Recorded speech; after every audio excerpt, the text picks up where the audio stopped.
मी आता म्हणूनच जातोय, कारण शेतकऱ्यांना काय होतं की तेवढं पुरतं सगळीकडे शेतकरी शेतकरी शेतकरी होतं आणि मग त्यांना वाऱ्यावर सोडलं जातं. मी त्यातला नाहीये.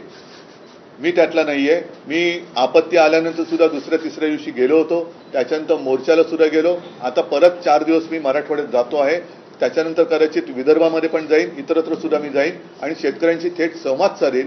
जाहीर सभा मी घेणार नाही, पण जसं आता मी आपल्याशी बोलतोय तसं शेतकऱ्यांशी जाऊन मी बोलणार आहे. एक मिनिट, एक पहिला शेतकरी विषय पूर्ण करा.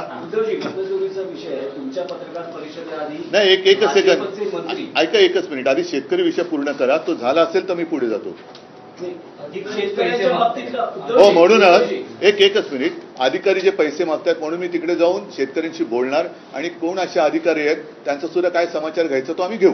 उद्धवजी, शेतकरी कर्जमाफीच्या बाबतीत तुम्ही जी भूमिका मांडतात आणि आता मुख्यमंत्र्यांनी 30 जून 2026 ही तारीख दिली आहे, कोपऱ्याला गुळ लावलाय. त्या बैठकीनंतर लगेच दुसऱ्या दिवशी राज्याचे उपमुख्यमंत्री जाहीर सभेत असं म्हणतात की नियमित कर्ज भरा असं शेतकऱ्यांना सांगतायत. कर्जमाफी मागणं ही सवय चांगली नाही. हे मला खरंच आता नेमका शब्द सुचत नाही, कारण यांना संवेदना तर कधीच मेलेले आहेत. निर्डावले